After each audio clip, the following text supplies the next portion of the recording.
Hola, muy buenas noches. Bienvenidos a otra emisión del Economista TV. En este primer bloque me acompaña el economista Martín Tetaz, que acaba de publicar un libro cuyo título es muy interesante, Psychonomics. Aquí lo podemos mostrar, no sé si podemos ver la tapa. ¿Cuál es la tesis de este libro, Martín? La tesis de ese libro tiene mucho que ver con la segunda parte del título, ¿no? Psychonomics, la economía está en tu mente. Sí. Entonces, un poco es clave para los tiempos que corren, sobre todo, pero en general, pensar cómo se forman los agentes económicos, sus representaciones mentales. Hasta ahora venimos un poco con la idea del homo economicus, el agente económico es muy racional, sabe perfectamente lo que quiere, entiende las medidas de política económica, inclusive puede anticipar las consecuencias de una política monetaria, de una política fiscal, pero en la realidad el homo no es económico, es sapiens sapiens. Entonces, cuando nosotros empezamos a tener en consideración la forma en que los agentes realmente piensan los problemas, comprendemos por qué, por ejemplo, se deterioran las expectativas de inflación, por qué algunos anuncios son como aquella famosa frase de Pugliese que dijo una vez: les hablé con el corazón y me respondieron con el bolsillo, ¿no? Este libro un poco trata de desarmar la caja negra de cómo funciona la mente de los consumidores, de los votantes, de los ciudadanos, y tratar de comprender mejor las políticas económicas sobre esa base.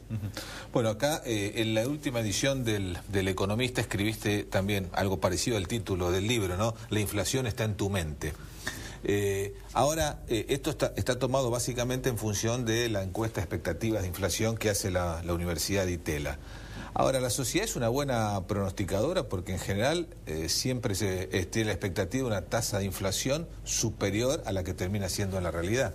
Eso es verdad, pero lo cierto es que acá lo que nos preocupa a nosotros en el fenómeno inflacionario no es tanto el nivel, sino la aceleración que tienen los precios. Entonces, y en general en eso predice bastante mejor. O sea, si bien la gente tiende a sobreestimar, claro, por un sesgo que tiene que ver con solamente mirar los precios que se mueven. Es decir, nosotros evolucionamos en un contexto en el cual vos estabas en la sabana africana y tenías que mirar lo que se movía. Lo que estaba quieto, el arbolito, no importaba. Lo que importaba era el león que se estaba moviendo y que si vos no lo percibías te comía. Entonces, estamos preparados cognitivamente para mirar aquellas cosas que varían, que cambian. Entonces, si hay 10 precios en el supermercado que no se mueven de la canasta y hay uno que sí se mueve, miramos ese que se mueve y por lo tanto obviamente sobreestimamos el fenómeno inflacionario.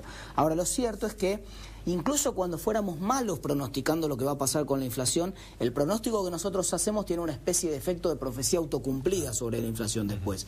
Entonces es importante, es fundamental quebrar las expectativas alcistas que tienen hoy los consumidores respecto de la inflación, porque es básicamente la que está convalidando los aumentos de precios que se están generando. Claro, uno puede tomar decisiones en función de un escenario que finalmente no se cumple.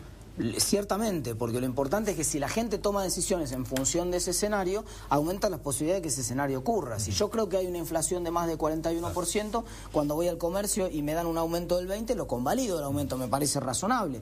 En un contexto de estabilidad de precios, si yo no espero inflación y un comerciante me quiere aumentar 15% o 10%, me parece que es un carero, me retiro del comercio y no compro. Bueno, esto implica que los gobiernos cada vez más van a tener que trabajar sobre las expectativas, sobre todo en materia económica. Es fundamental, es aquella famosa frase de Clinton que dijo: es la economía estúpido, hoy es una especie de cambio y son las expectativas estúpidas. No nos preocupemos tanto a veces por algunas cuestiones técnicas que, ganamos una discusión de café entre un grupo de 5 economistas, pero cuando la política esa sale a la calle y tiene que ganar la confianza de la gente, que en última instancia es de lo que se trata esto, tenemos que recuperar de alguna manera la confianza. La otra gran encuesta de la Universidad de Itela, que es la que mide el índice de confianza del consumidor, cayó esta semana 24%. Es la caída más fuerte, inclusive más grande que la que tuvo en la economía argentina en ese mismo índice en el año 2001-2002. Entonces, si nosotros no recuperamos la confianza en las políticas públicas, pocas chances tenemos de revertir el resultado en materia de inflación y también en materia de control de dólar, que estamos en una estabilidad un poco pasajera. ¿Vos crees entonces que el gobierno no está trabajando bien la cuestión de las expectativas en este momento? Yo creo que empezó trabajando, creo que las microdevaluaciones que empezó a hacer el gabinete nuevo a partir del 20 de noviembre del año pasado tuvieron que ver con esto, con la sensación de algo que se llama en psicología cognitiva el diferencial apenas perceptible, que si yo te voy cambiando de a poquito el arco, vos no te das cuenta que te lo fui corriendo. Lo que pasa es que el consumidor argentino y el hacedor de el agente económico que habita las pampas argentinas está mucho más entrenado que en otros lares y está mucho más entrenado que en otros tiempos. Entonces ahora tiene mucha más capacidad para percibir esas diferencias. La gente se dio cuenta que se venía una devaluación más grande de la que habíamos tenido anteriormente, que se había acelerado el proceso de devaluación y se aceleraron las subas de precios. Fíjate que, aunque el INDEC menciona el 3,7 de enero, no dice nada del 2,78 de febrero, que también es oficial, de diciembre, que también es oficial. Entonces la inflación venía acelerándose en diciembre, se acelera en enero y vamos a un febrero más caliente todavía que el enero que sufrimos. Entonces, básicamente es una cuestión de expectativas. Vos tendrías que decir que el gobierno debería coordinar las expectativas de inflación hacia la baja y que no lo está haciendo. La única chance que tiene el gobierno de, por ejemplo, dominar el tema de paritarias ahora, que es uno de los problemas que tiene, es convencer a la gente que vamos hacia un escenario de menor inflación. Para que eso suceda, el gobierno tiene que establecer metas, decirle a la gente, en marzo la inflación va a ser 2,5 y que la gente vea que en marzo efectivamente es 2,5. En abril va a ser 1,8 y que la gente vea que en abril es 1,8. Si es así, yo te voy a creer cuando vos me digas que entonces en mayo va a ser 1,2, en junio 1,1. Ahora, si vos no me decís cuánto va a ser la inflación, dejás que yo me forme mi propia expectativa. ¿Qué papel va a jugar en todo este comportamiento económico que vos estás analizando el hecho de tener ahora una medición de la inflación a partir del INDEC que en líneas generales está acorde con lo que calculaban los consultores privados? Muy positivo, porque aparece el termómetro que antes no estaba. Ahora el termómetro no resuelve la infección. El termómetro es el mensajero y vos sabés que en economía no se puede matar al mensajero. Ahora hay un mensajero que nos viene a decir cuánto es la inflación. Es mejor que cuando ese mensajero no estaba.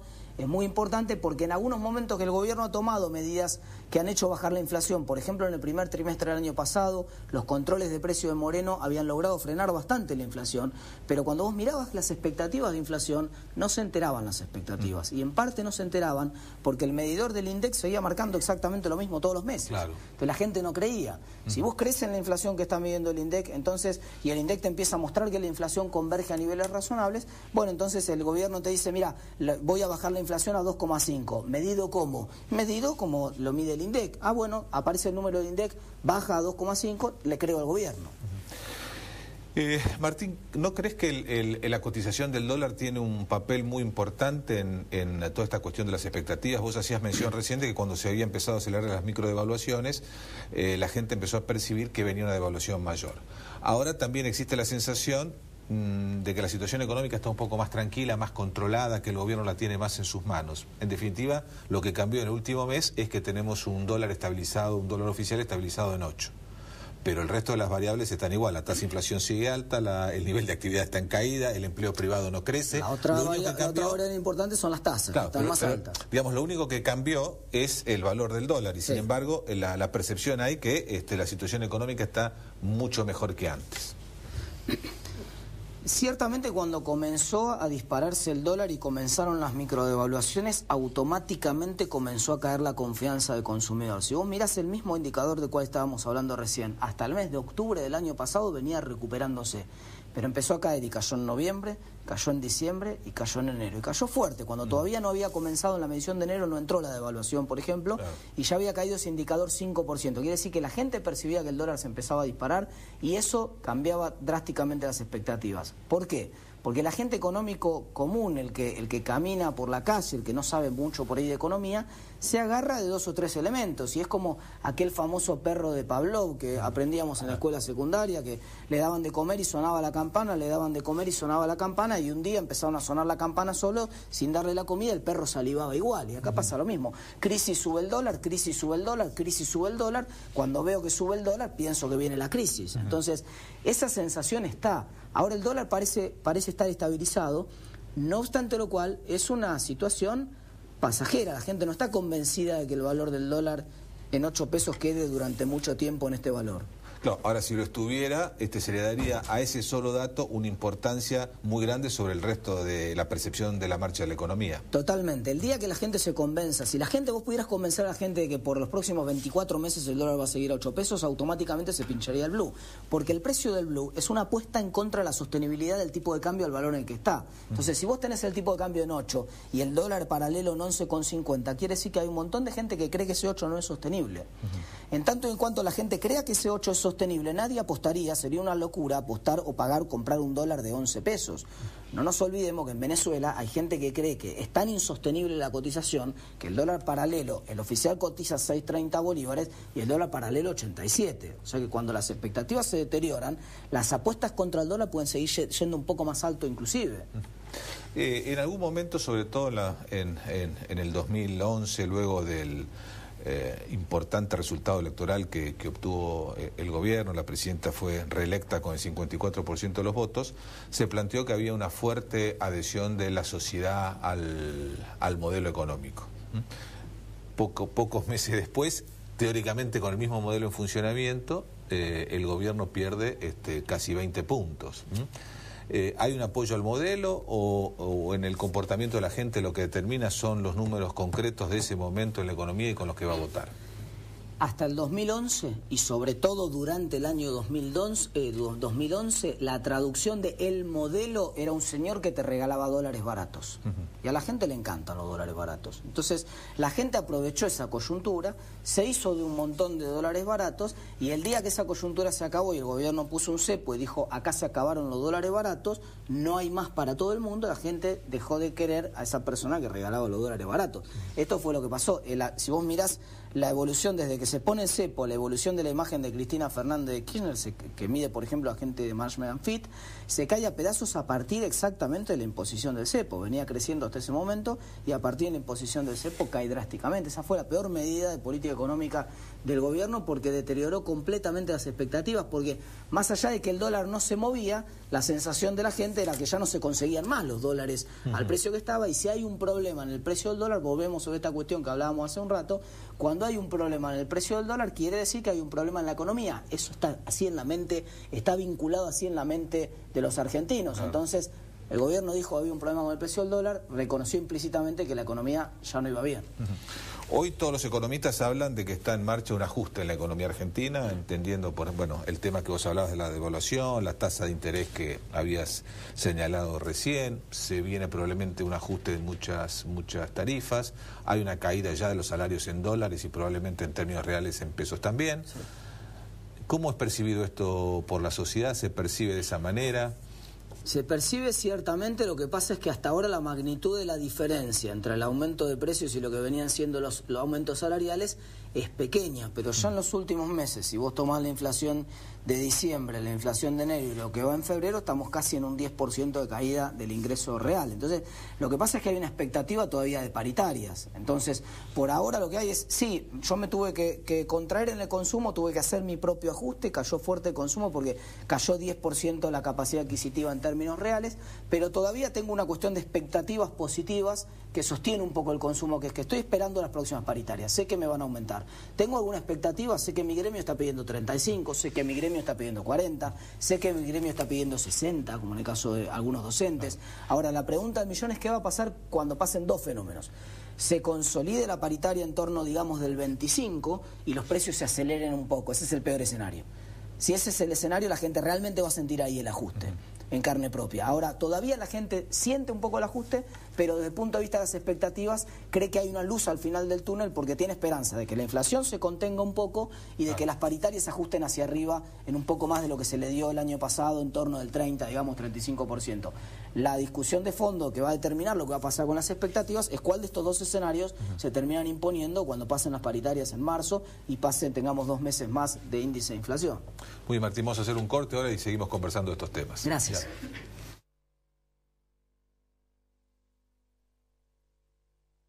La educación es el eje principal de las acciones de responsabilidad social corporativa de Santander Río. A través de su programa Universidades, el banco apoya a la educación superior pública y privada. La educación es el eje principal de las acciones de responsabilidad social corporativa de Santander Río. A través de su programa Universidades, el banco apoya a la educación superior pública y privada. Grupo Petersen, desde 1920, construyendo el país.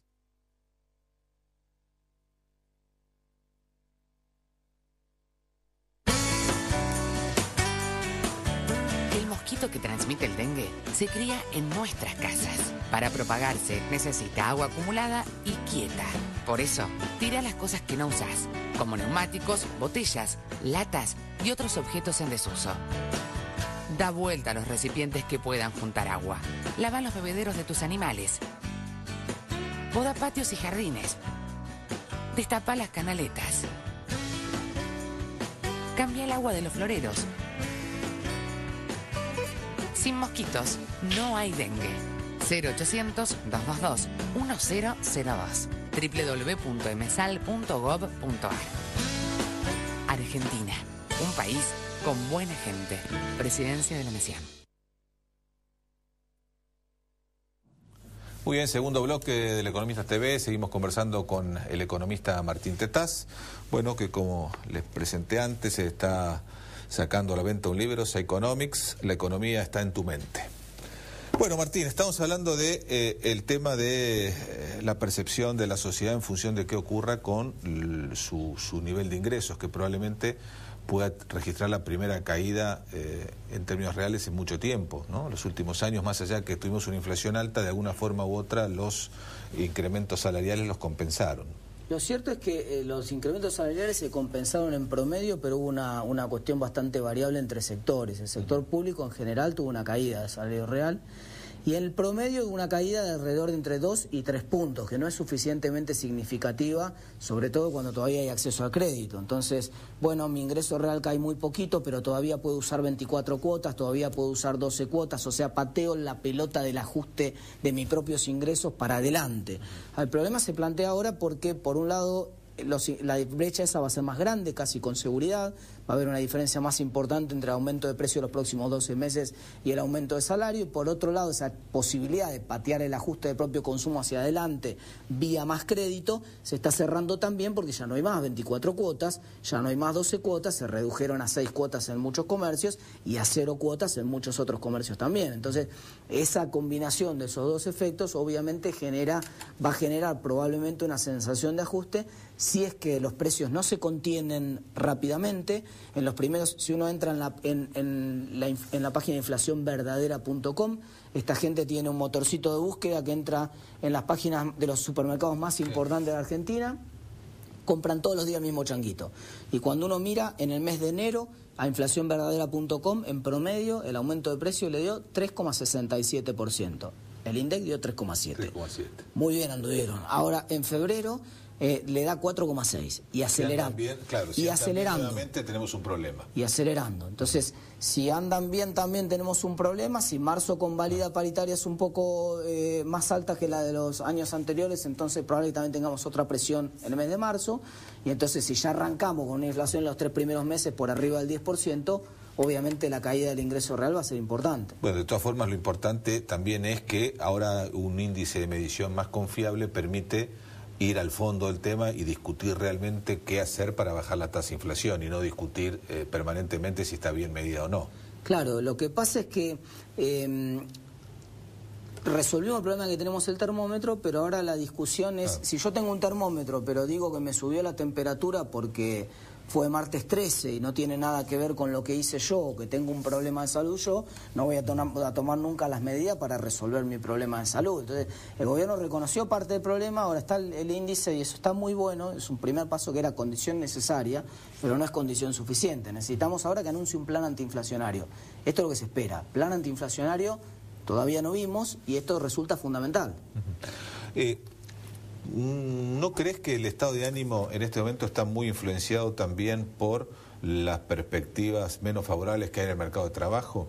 Digo, la sociedad argentina tiene una experiencia, no tanto las nuevas generaciones, en alguna medida también, pero una experiencia de haber vivido con tasas de inflación muy altas, como que la gente en alguna medida sabe cómo convivir con tasas de inflación alta, cómo defenderse, posterga consumos, le busca la vuelta. En cambio, frente a un escenario muy trabado del mercado laboral, con menos nivel de actividad, con problemas, incluso con temor a pérdida de puestos de trabajo en algunos lugares, bueno, el estado de ánimo cambia porque ahí las posibilidades no hay cómo defenderse frente a ese escenario. No tengas ninguna duda. Mira, hay un paper famoso de Di Tella y Maculo, con una investigación famosa en la cual ellos cruzaron estadísticas de felicidad, de satisfacción con la vida, encuestas internacionales que había en varios países, con dos variables, con la inflación y con el desempleo. Armaron una especie de curva de Phillips de la felicidad, ¿no? Y entonces, ¿y qué resultado interesante encontraron? Que a la gente le importaba mucho más el desempleo que la inflación.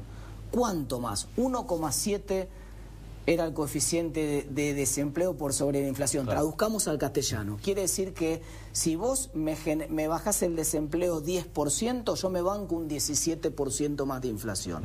Ese es el trade-off, el intercambio que estoy dispuesto a hacer. Entonces la gente, si vos le garantizás un poco más de inflación, pero mejores condiciones de empleo, se lo banca. Ahora, cuando sube solamente la inflación y no tenés más creación de empleo, y este es un fenómeno que no empieza ahora, el problema del mercado de trabajo viene desde noviembre del 2011, claro, que prácticamente no hay creación de empleo privado en blanco, de buena calidad, entonces ya venía habiendo un problema. Es verdad que no había habido destrucción de empleo, la tasa de empleo recién cae en esta última medición, que se da un fenómeno paradojal para mucha gente, por ahí no para un economista, que es que baja la tasa de desempleo, pero también baja la tasa de empleo, claro. Porque hay mucha gente que se cansó de buscar empleo y no figura más como desempleada, ¿no? Claro. ¿Vos le ves alguna posibilidad, ya yendo a temas muy de este momento, le ves una posibilidad que estas medidas que está tomando el gobierno redunden en una mejora de la situación económica, no en el corto plazo, pero sí en el mediano plazo? Creo que la medida más importante que tomó el gobierno y que sí ciertamente me da una luz de optimismo hacia el futuro tiene que ver con el acuerdo cerrado con Repsol. ¿Y por qué? No porque a mí no me interesa ahora entrar en la discusión de si había que pagarle 5.000, 5.500, 4.900, o si los bonos van a hacer que a valor presente terminemos pagando 300 millones más o 300 millones menos. Me parece que lo fundamental es que Argentina, un Estado moderno tiene tres formas de financiarse, son los impuestos, la emisión monetaria y la emisión de deuda. Y Argentina, la emisión de deuda era una herramienta que tenía descartada, que no estaba utilizando. Y ahora aparece esta posibilidad. Argentina, lo cierto es que con el acuerdo con Repsol vuelve a colocar deuda en los mercados financieros internacionales, triangulada a través de Repsol, pero vuelve a aparecer. Entonces, va a haber deuda nueva de la Argentina, atrás de la cual, si esos bonos funcionan bien y corren bien y son queridos por parte de los inversores, pueden venir otros bonos para cerrar con el Club de París, para cerrar con los holdout, y entonces eso un poco relaja la presión que tiene ahora el gobierno sobre la emisión monetaria. Hoy tiene un dilema el gobierno, que es: ¿seguimos emitiendo lo que estamos emitiendo y entonces se nos va de las manos el problema inflacionario, o ajustamos el gasto público? Parece que no tiene ninguna salida de cualquiera de las dos maneras. Es como una manta corta que de cualquiera de las dos maneras nos deja una parte del cuerpo al descubierto, y el financiamiento externo de alguna manera puede ser esa solución, puede ser ese ensanchamiento de la manta que nos permita cubrir todo, dado que además el perfil de deuda de Argentina es bueno, entonces no habría ningún problema en aumentar los niveles de deuda, y eso nos permitiría pasar la crisis de manera keynesiana, o sea, sin necesidad de reducir el gasto público en el medio de la crisis. Pero igual esa deuda se coloca a tasas muy altas, ¿no?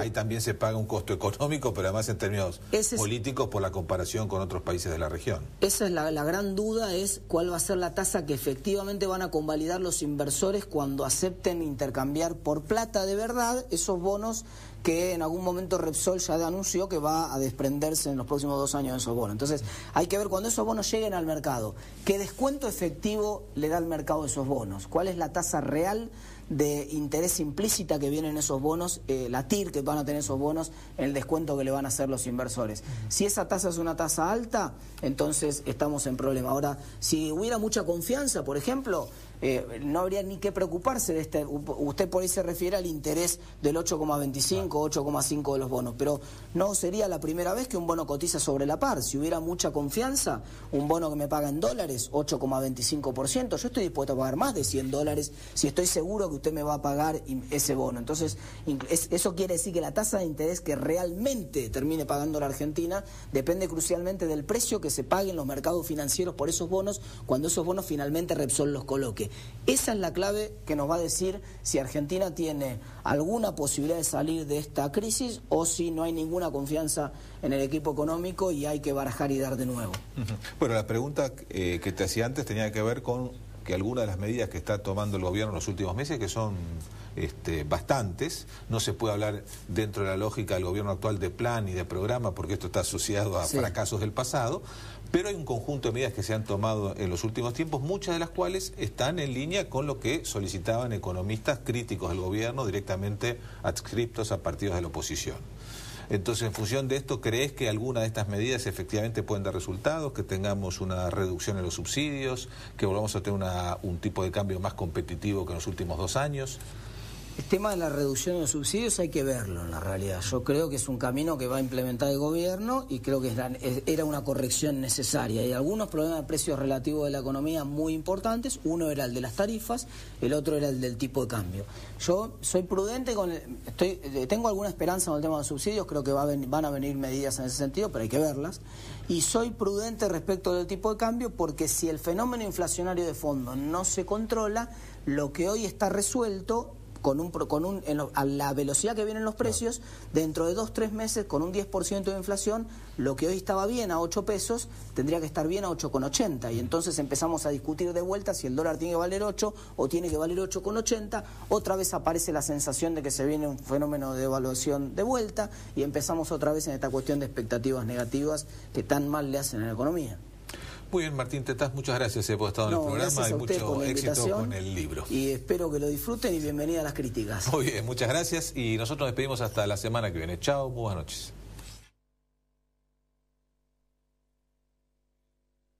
La educación es el eje principal de las acciones de responsabilidad social corporativa de Santander Río. A través de su programa Universidades, el banco apoya a la educación superior pública y privada. La educación es el eje principal de las acciones de responsabilidad social corporativa de Santander Río. A través de su programa Universidades, el banco apoya a la educación superior pública y privada. Grupo Petersen, desde 1920, construyendo el país.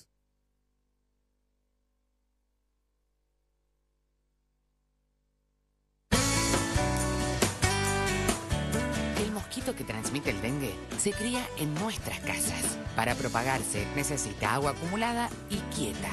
Por eso, tira las cosas que no usas, como neumáticos, botellas, latas y otros objetos en desuso. Da vuelta a los recipientes que puedan juntar agua. Lava los bebederos de tus animales. Poda patios y jardines. Destapa las canaletas. Cambia el agua de los floreros. Sin mosquitos, no hay dengue. 0800-222-1002. www.msal.gov.ar. Argentina, un país con buena gente. Presidencia de la Nación.